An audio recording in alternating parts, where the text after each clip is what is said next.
sempre estou ligado. Eu não abro mão da presença no partir do pão em cada comunhão. Graças por tudo, sou de Jesus. Eu não posso te deixar, pois de uma coisa eu sei muito bem: a tua sombra que me enquadra, tua misericórdia me sustém. Eu não posso te deixar, pois de uma coisa eu sei muito bem: a tua sombra que me enquadra, tua misericórdia que me sustém. Pai, perdoa os meus erros e me ensina a perdoar. Venha nós, teu santo reino, e me ensina a amar. E mesmo atarefado sempre estou ligado. Eu não abro mão da presença no partir do pão em cada comunhão. Graças por tudo, sou de Jesus. Eu não posso te deixar, pois de uma coisa eu sei muito bem: a tua sombra que me guarda, tua misericórdia me sustém. Eu não posso te deixar, pois de uma coisa eu sei muito bem: a tua sombra que me guarda, tua misericórdia que me sustém.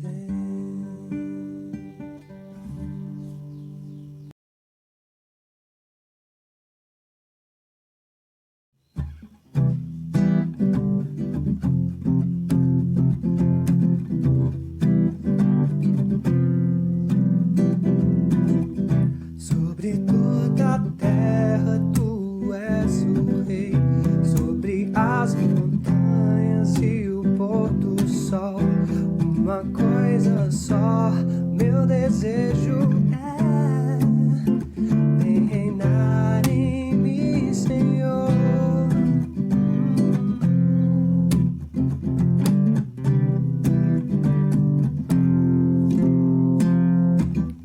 Sobre toda a terra tu és o rei, sobre as montanhas e o pôr do sol.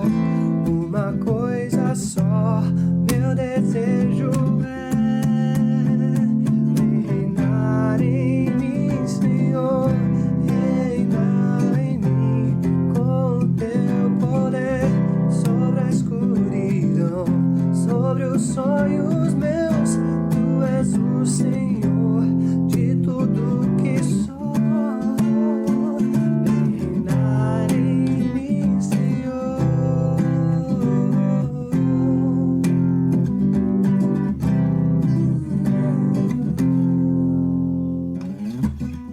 Sobre o meu pensar, tudo que eu falar, faz-me refletir na beleza que há em ti. Tu és para mim mais que tudo aqui.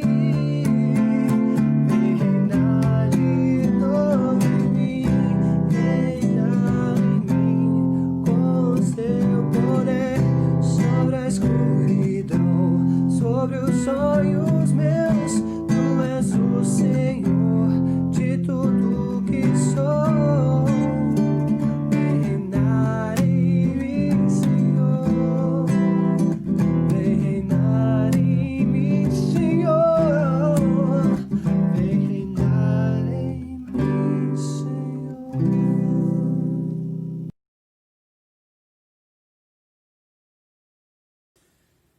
Bom dia, irmãos. A graça e a paz de Cristo esteja em cada coração nesta manhã.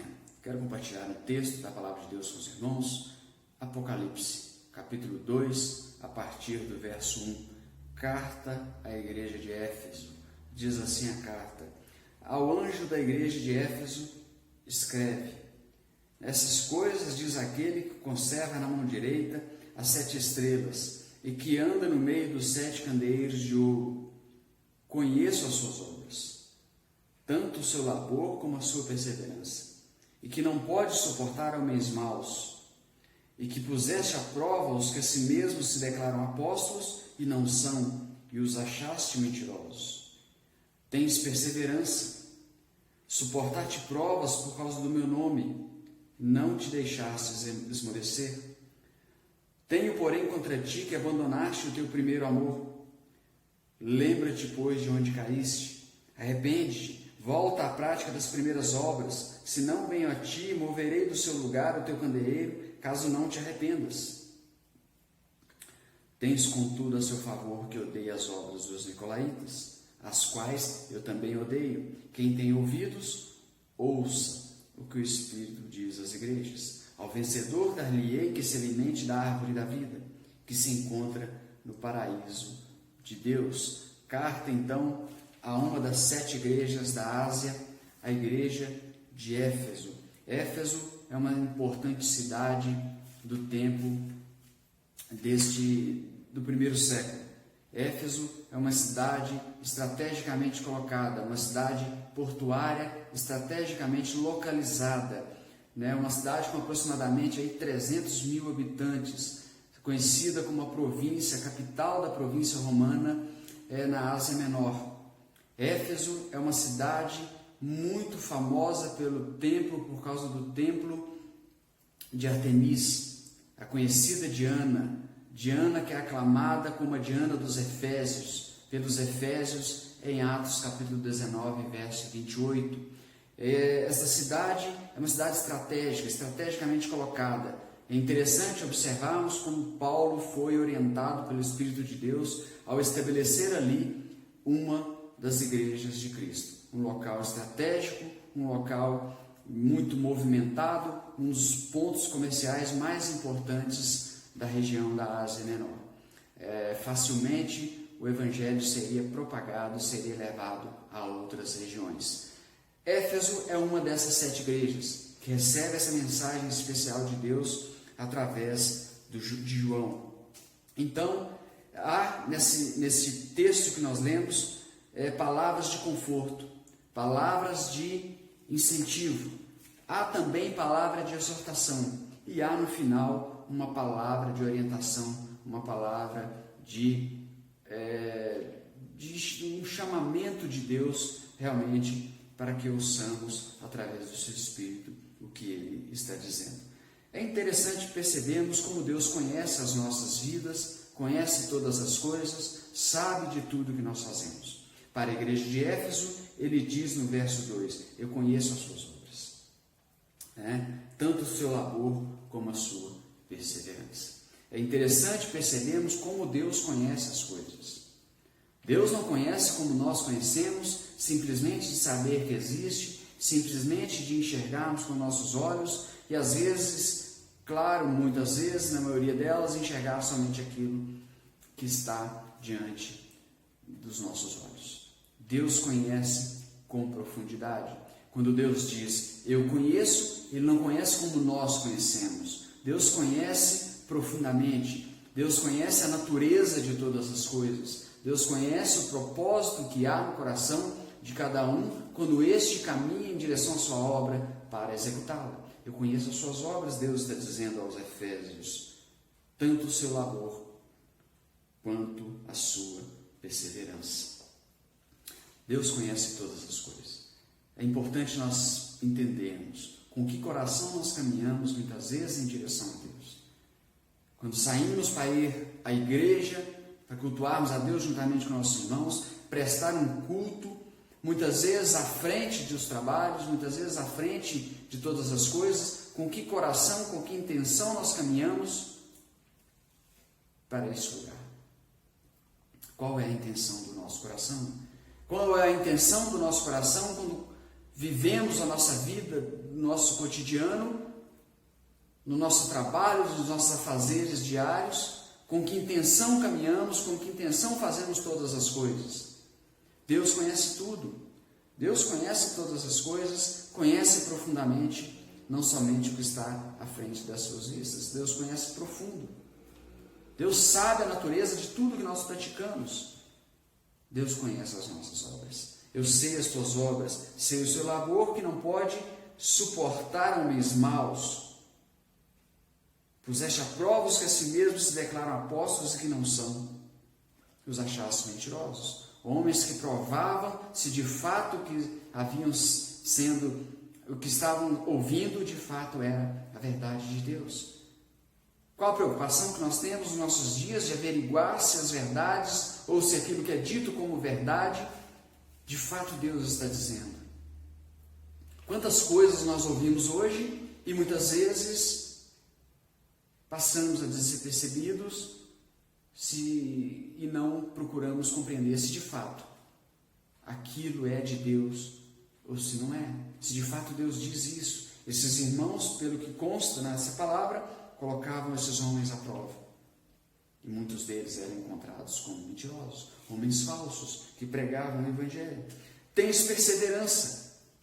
Palavras de conforto de Deus dizendo, eu vejo a sua perseverança. Suportaste provas por causa do meu nome. É interessante, meus amados irmãos, nós passamos por muitas dificuldades. Muitas vezes de forma injusta. Muitas vezes dificuldades que não foram criadas por nós mesmos. Haja vista, estamos passando por uma agora que não está no nosso controle. Nós não fizemos nada para merecer tudo isso que estamos passando. Ou pelo menos não caminhamos em direção a esse mal, aparentemente para que ele acontecesse. Mas também sofremos de forma justa. Sofremos muitas vezes de forma justa. Porque de fato, às vezes, merecemos passar por determinadas situações. Porque os nossos atos, as nossas atitudes nos levam a essas situações. Há pessoas assim, sofrendo de formas injustas. Mas há pessoas sofrendo de forma justa. Porque buscaram o mal. Buscaram aquilo que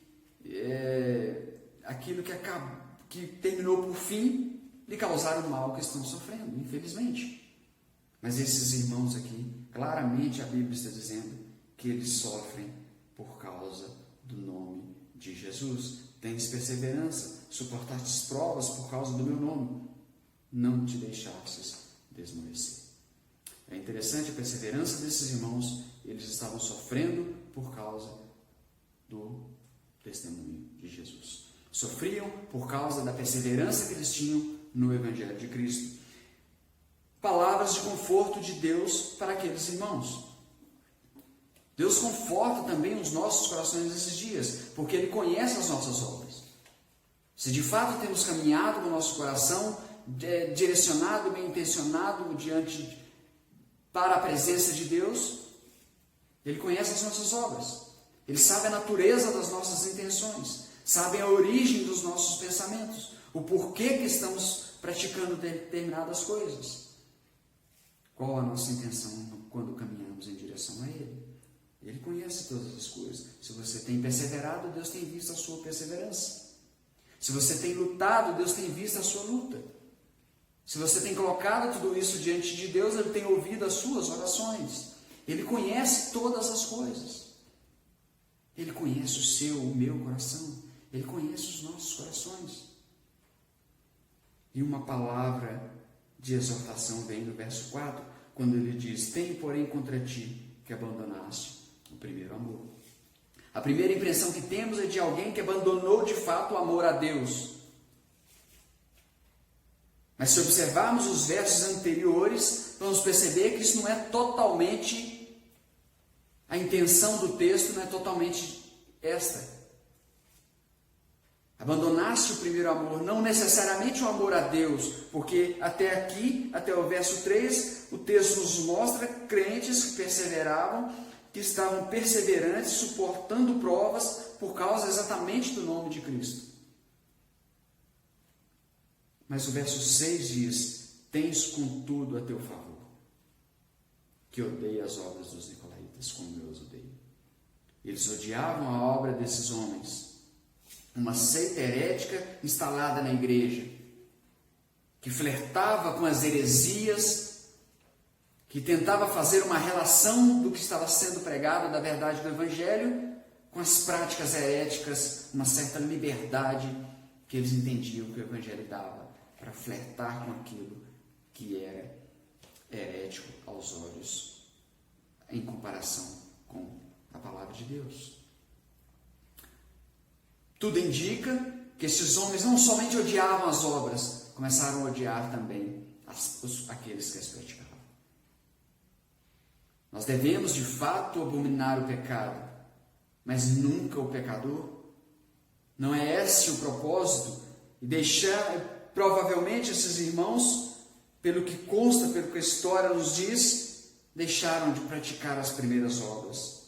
Lembra-te, pois, de onde caíste. Quando foi que você intentou esse desígnio no seu coração? Arrepende, volta à prática das primeiras obras.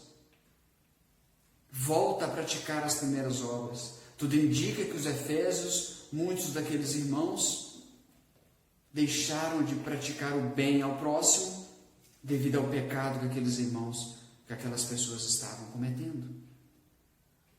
Deus odeia o pecado, de fato. Deus abomina o pecado, mas deseja que o pecador se arrependa. Mas deseja que o pecador venha ao conhecimento da verdade. De fato, quem tens contudo a seu favor, que odeia as obras dos nicolaítas. Deus odeia as obras ruins. Deus odeia as práticas ruins, mas não odeia aquele que a pratica.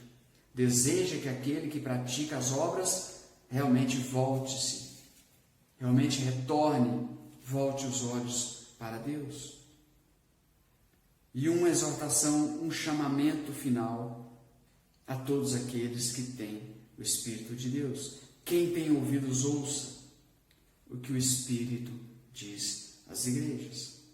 Esta é uma palavra de ordem para todo aquele que tem em si o Espírito de Deus. E não é uma palavra para nos assustarmos, mas é uma palavra para nos alegrar. Quem tem ouvidos, ouça o que o Espírito diz às igrejas. Deixa eu dizer para você uma coisa, só tem capacidade de ouvir o que o Espírito Santo de Deus diz aquele que tem em si o Espírito Santo, habitando dentro de si. Se você ouve a palavra de Deus, mesmo sendo muitas vezes uma palavra de chamamento de atenção, uma palavra onde Deus puxa a nossa orelha, é porque você tem em si o Espírito de Deus. Há no seu coração o desejo, muitas vezes, de caminhar em direção à verdade. Por isso essa palavra em todas as cartas às 7 igrejas. Sempre no final de cada carta há a expressão: quem tem ouvidos, ouça o que o Espírito diz às igrejas. Por quê? Porque Deus está falando para a igreja. Deus está falando para a sua igreja. Quem tem ouvidos, ouça o que o Espírito diz às igrejas. E de fato, nós precisamos ouvir o que Deus está dizendo. Sofremos muitas vezes, meus amados irmãos, de forma injusta. Passamos por dificuldades como esses irmãos, de forma injusta. Mas muitas vezes também sofremos de forma justa, porque praticamos, às vezes as nossas obras podem nos levar a consequências que nos levarão a sofrer, que nos trazem sofrimento. Quantas pessoas estão sofrendo por aquilo que buscaram? Quantas pessoas estão passando por situações por aquilo que buscaram?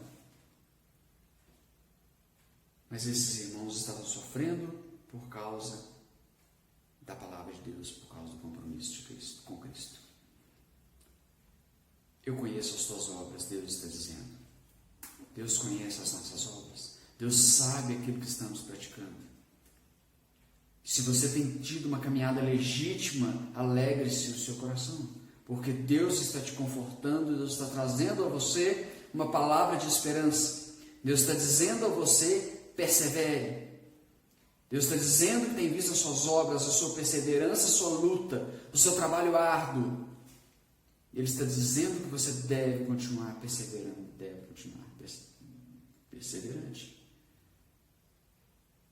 Mas se não estamos perseverando, se muitas vezes caímos no erro de praticar aquilo que a palavra de Deus não diz, nós devemos voltar. Praticar as primeiras obras. Lembrar onde nós caímos, onde erramos, e nos voltarmos para o Senhor nosso Deus. Que diz a Bíblia, é grandioso em perdoar. Que Deus possa nos abençoar. Quem tem ouvidos, ouça o que o Espírito diz às igrejas. Deus está falando às igrejas. Deus está falando à igreja. Deus está falando a mim e a você. Que Deus abençoe a sua vida. Que você tenha um domingo vitorioso. Que você tenha um domingo de bênção na presença de Deus. Uma semana vitoriosa. Uma semana debaixo da orientação, da direção do Espírito Santo de Deus. Deus abençoe. Quero orar neste momento. Deus, nós louvamos o teu santo nome. Ó Deus querido, por tua palavra. Somos gratos ao Senhor, ó Deus, por tua palavra. Agradecemos ao Senhor por tua bondade para conosco. Ajuda-nos, ó Deus, a compreender a voz do teu Espírito. A compreender, ó Deus, a voz do Espírito Santo do Senhor. Para que possamos, ó Deus, para fazer a tua vontade. Caminhar sempre, ó Deus, com os nossos olhos abertos, os nossos ouvidos, ó Deus, atentos, ó Deus, à tua voz, sempre em direção à tua vontade, à tua boa, agradável e perfeita vontade. Direciona-nos, ó Deus, nos dê um domingo debaixo da tua bondade. É o que nós te pedimos nesta manhã, te louvamos no nome santo de Jesus. Amém e amém. Deus abençoe a sua vida. Um grande abraço.